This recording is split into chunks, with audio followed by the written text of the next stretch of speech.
안녕하세요. 제가 저녁에 와서 달러구두 꿈 백화점 2가 지금 나왔어요. 이미의 장편 소설이고요. 팩토리 9에서 이 이미애 씨가 이렇게 사인까지 다 이렇게 했나 봐요. 그래서 구매를 하게 됐어요. 또 정성스럽게 사인도 하시고 부산에서 태어났네요. 그리고 재료공학을 공부하고 반도체 엔지니어로 이르는데 크라우드 펀딩 프로젝트 첫 소설을 발표해 후원자들이 열렬한 지지를 받아 성공적으로 펀딩을 종료했다고 하네요. 지금도 여전히 베스트셀러 1위를 차지하고 있어요. 너무들 특히 젊은 층에서 많이들 좋아하고 있지만 중장년층도 읽어보면 좀 재미있을 것 같아요. 한번 구입해서 읽어보시면 좋겠어요. 프롤로그를 읽어볼까요? 달러구두의 다락방. 달러구두 꿈 백화점으로부터 남쪽으로 1km가량 떨어진 주택가에서 부모님과 함께 사는 페니는 아직 잠자리에 들기 전이었다. 그녀는 꿈 백화점의 1층 프런트에서 일하는 직원으로 입사 1주년을 맞아요. 부모님과 작은 축하 파티 겸 늦은 저녁 식사를 하는 중이었다. 1년 동안 적응하느라 고생 많았어. 내가 정말 자랑스럽다. 페니, 이건 우리가 준비한 선물이야. 페니 아빠가 10권 정도 되는 책들을 식탁 위에 힘겹게 올려놓았다. 전부 사회 초년생을 위한 자기계발 서적과 에세이였다. 이걸 다 읽을 시간이 있을지 모르겠어요. 제 하루는 48시간이 아닌걸요? 페니가 투박한 노끈으로 엮인 리본 매듭을 풀면서 말했다. 그건 그렇고 기쁜 소식이 있어요. 이제 일한 지 1년이 지나서 국가에서 인정하는 꿈 산업 종사자가 됐어요. 그럼 혹시 네, 맞아요. 서쪽에 있는 컴퍼니 구역에 들어갈 수 있는 출입증이 나온대요. 게다가 내일은 직원 한 명씩 따로 연봉 협상을 할 거래요. 아마 내일 연봉 협상 때 달러구뚜님께서 출입증을 주실지도 몰라요. 이제 정말 꿈 백화점이 직원이라는 게 실감나요. 내 평생 출근 열차 타고 컴퍼니 구역에 드나드는 사람들을 부러워했었는데 우리 딸이 가게 되었다니. 아빠는 페니와 꼭 닮은 눈으로 딸을 바라보다가 감격에 겨워 말을 잇지 못했다. 컴퍼니 구역에서 일하는 사람들보다 달러구트 꿈 백화점에서 일하는 게 훨씬 멋지지. 그런데 컴퍼니 구역에 가면 넌 무슨 일을 하게 되는 거래? 엄마가 크림 소스가 묻은 입가를 닦으면서 물었다. 잘 모르겠어요. 외근 나가는 거니까 제작자들을 만나거나 하겠죠. 예전에 야시누주 오토라이 저택에 또 갔었거든요. 컴퍼니 구역에는 꿈 제작사도 많고 제작자들도 많으니까 여러 가지 심부름을 하게 될 것 같아요. 페니는 전설의 꿈 제작자 중 한 명인 야스누주 오토라의 집에 타이니 3, 체험판이라는 꿈을 가지러 방문한 적이 있었다. 조그마던 녀석이 언제 이렇게 커서. 그런데 거기 가서는 사고 치면 안 된다. 그래, 이제는 작년처럼 큰 실수를 하면 안 돼. 항상 정신 똑바로 차리고. 페니는 체할 것 같은 얼굴 고개를 끄덕였다. 얼마 전부터 부모님이 잔소리가 부쩍 늘었다. 경찰에서 설렘을 훔쳐간 범인을 잡았다며 피해 내용 확인을 집으로 전화를 했는데 하필 그 전화를 페니 엄마가 받는 바람에 일하다가 설렘 한 병을 도둑 맞았던 사연을 털어놓을 수밖에 없었다. 그 후로 어찌나 귀가 따갑게 잔소리를 들었는지 페니는 직장에서의 일을 입 밖에 내지 않기로 다짐했다. 페니는 거세게 몰아치는 잔소리 폭풍을 힘겹게 받아내면서 세장만큼 몸집이 불어났지만 한 번도 세장 밖으로 날아보지 못한 가엾은 앵무새가 된 기분으로 걱정하지 마세요. 전 멍청이가 아니라니까요. 라는 말만 한참을 반복하다가 식사를 하기 전보다 헬쑥해진 얼굴로 자리에서 일어났다. 그럼 두 분은 천천히 시간 보내시고요. 전 이만 방에 들어갈게요. 페니는 부모님에게 받은 책더미를 안고 방으로 들어와 책상 위에 와르르 쏟아내듯이 내려놓았다. 책꽂이에는 새로운 책이 들어갈 만한 공간이 없었다. 그녀는 잠시 고민하다가 취업준비생 시절에 풀었던 문제집들을 과감하게 골라내기 시작했다.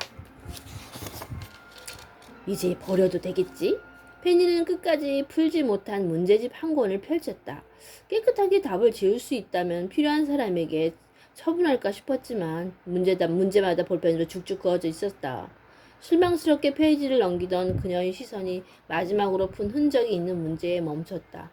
그건 면접 준비에 여념이 없던 1년 전 카페 2층에서 그녀의 친구인 녹틸루카 아쌈이 정답을 알려줬던 문제였다. 다음 중 1999년도 올레의 꿈 시상식에서 심사위원 만장일치로 그랑프리를 수상한 꿈과 그 제작자로 오른 것을 고르시오. A. 킥 슬럼버 태평양을 가로지르는 범고래가 되는 꿈. B. 야스누즈 오트라 부모님으로 일주일간 살아보는 꿈. C. 와와 슬립랜드 우주를 유영하며 지구를 바라보는 꿈. D. 도제 역사 속 인물과 티타임을 가지는 꿈. 2. 아가네 코코 난임 부부의 새쌍둥이 태몽. 문제를 보는 순간 그때의 상황과 기분이 어제 일처럼 선명하게 떠올랐다. 페니는 정답을 정확히 기억하고 있었다. 정답은 A. 13살 킥슬럼버의 데뷔작이지. 페니는 자신 있는 미소를 지으면서 중얼거린 후 소리나게 문제집을 탁 덮었다. 면접 준비를 하던 카페에서의 그날부터 지난 1년 동안 일어났던 일들이 머릿속을 빠르게 휘감고 지나갔다. 어느 때보다 충만한 시간을 보냈다는 생각에 마음 깊이 뿌듯함이 차올랐다. 슬슬 프런트 일도 손에 익어가고 꽤 많은 것을 배웠다는 생각에 제법 자신감이 붙은 상태였다. 페니는 자신이 알고 있는 것이 꿈 백화점에서 벌어지는 일이 극히 일부에 지나지 않는다는 사실을 전혀 모른 채 콧노래를 부르며 책장을 정리했다. 그렇게 페니 입사 1주 전의 밤이 저물고 있었다. 한편 꿈 백화점의 주인장인 달러구트는 자신이 다락방에 있었다.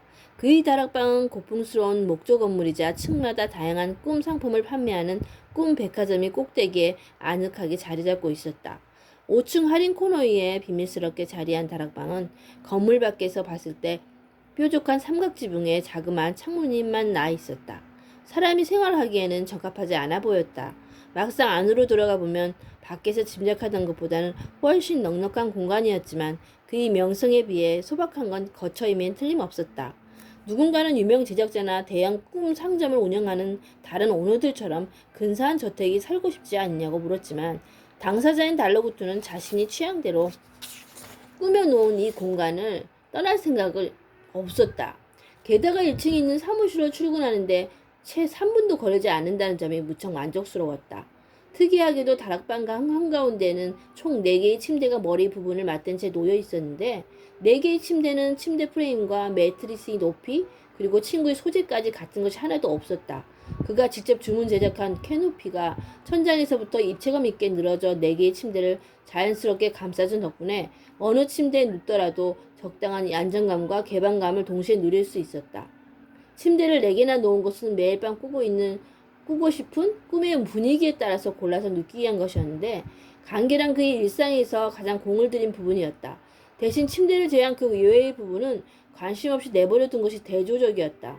오래된 가구는 뒤틀리기 시작해 문짝을 열기 불편했고 장고장이 반복된 가전제품은 기능을 하나씩 잃어가고 있었으며 상틀을 칠이 지저분하게 벗겨져 얼룩덜룩했다. 심지어 방문 앞의 센서등도 제멋대로 켜졌다 꺼지곤 했지만 달러구트는 그런 것 좀 신경 쓰지 않았다. 달러구트는 이른 저녁에 퇴근한 이후부터 다락방에 홀로 틀어박혀 있었다.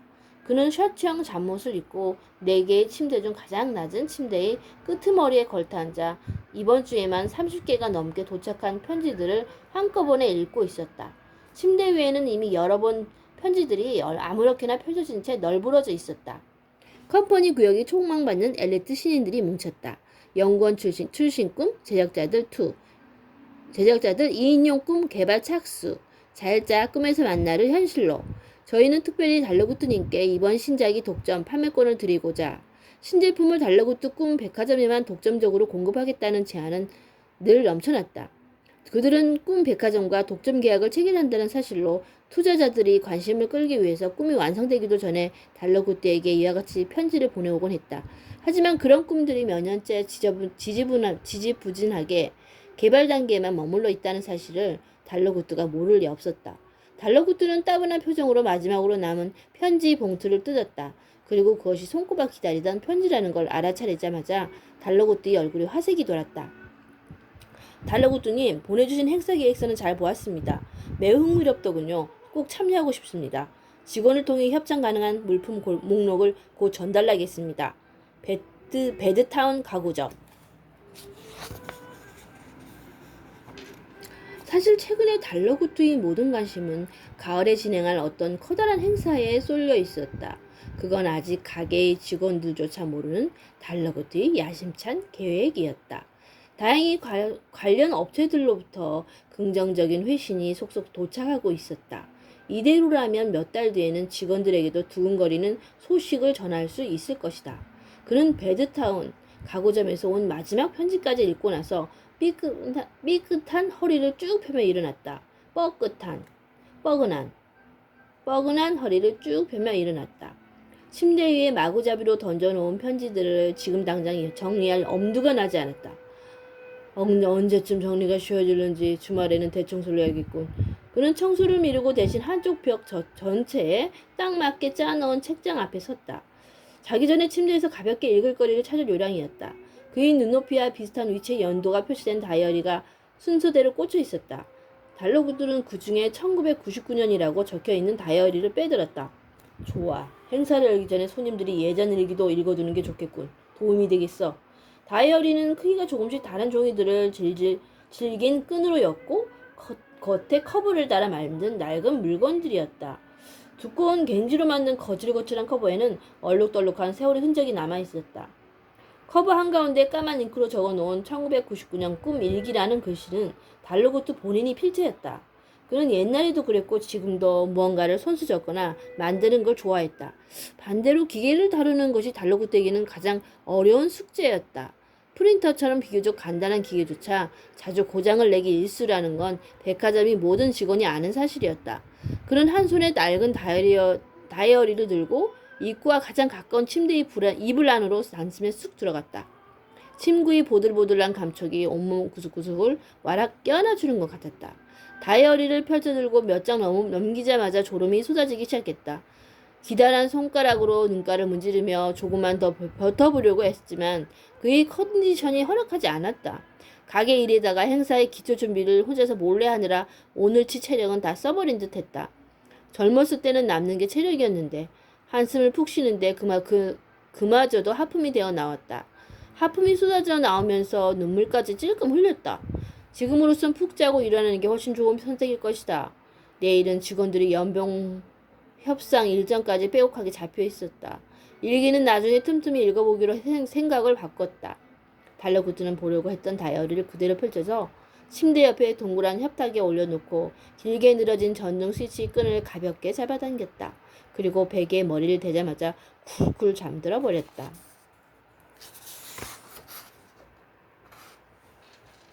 이제 깜깜한 다락방 안에는 달러구뜨기 낮고 깊은 숨소리와 째깍대는 시계바늘 소리만이 가득했다. 방 안의 어둠이 익숙해졌을 무렵 창가의 달빛이 은은하게 방 안 구석구석으로 번져나가고 창문에 벌어진 틈 사이로 바람이 휘익하고 불어들어왔다. 입구의 고장난 센서등은 또다시 환하게 켜졌다. 센서등이 주홍색 빛과 창문의 달빛이 맞다. 달러구트가 채 잊지 못하고 협탁 위에 펼쳐둔 다이어리 위를 절묘하게 비쳤다. 1999년 8월 20일. 지금 막 꿈을 꾸고 난 참이다. 이 생생한 감각이 사라지기 전에 기록으로 남겨야 할 것 같다. 나는 꿈에서 거대한 범고래였다. 해안에서 출발해 점점 먼 바다로 향하고 있었다. 모자란 호흡이 끝에 코로 들이닥칠 고통스럽게 짜릿짠 바닷물이나 파도에 휩쓸렸을 때 구조될 수 있을지 따위 저 걱정은 꿈꾸는 동안 머릿속에 없었다. 그 압도적인 몰입감이 이 꿈에서 가장 놀라운 부분이었다. 킥슬럼버의 꿈에는 발 디딜 곳 없는 위태로운 자유가 아니라 모두가 갈망하는 안전한 자유가 있다. 수심이 깊어질수록 비로소 집으로 돌아가는 기분이 든다. 등 지느러미에서 꼬리로 이어지는 근육을 느껴본다. 꼬리를 강하게 내리찍었다가 다시 들어 올리며 순식간에 속도를 높인다. 이제 해수면은 세상이 천장이 되고 하얀 백가죽 아래 하늘보다 깊은 나의 세상이 펼쳐진다. 보여도 볼 필요가 없다. 모든 것이 온 감각으로 먼저 느껴진다. 충동적으로 수면 위로 뛰어오른다. 할 수 없을 거라는 생각은 도무지 들지 않는다. 유선형이 완벽한 몸체가 수면을 가뿐히 딛고 날아올라 상공을 과감하게 가로지른다.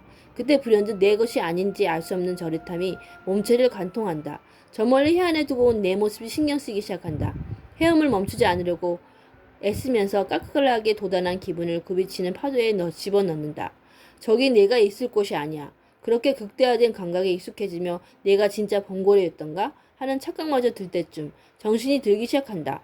범고래도 사람도 아닌 상태로 두세 개가 잠시 겹쳤다가 완전히 분리되면서 꿈에서 깼다. 13살 소년에 불과한 킥슬럼버의 꿈을 지금이 내가 꾸게 된 건 필연적인 운명 같다. 이 천재 소년은 연말에 최연소로 그랑프리 수상자가 될지도 모른다. 하지만 내가 그 광경을 직접 목격할 일은 없겠지. 그 이상은 너무 위험하다. 펼쳐진 페이지 위로 보이는 글씨는 여기까지였다. 고장난 센서등이 커지고 다락방은 다시 어두워졌다. 펼쳐진 다이어리 위 글쓴이는 알 수 없는 일기와 달러붙도와 낡은 가구들, 그리고 잔뜩 어지럽혀진 잡동사니들이 한데 어우러져 묘한 분위기를 자아내고 있었다. 꿈을 사러 온 손님들로 24시간 환하고 활기찬 아래층의 꿈 백화점과는 사뭇 다른 분위기였다. 그래서 첫 번째는 이거는 연봉은 내일 다시 와서 읽어드리고, 오늘은 이거 이렇게 프롤로그를, 이게 이까지가 프롤로그예요. 달라붙이 다락방에 대해서. 내일은 첫 번째부터 실에서 시작해 볼까 해요.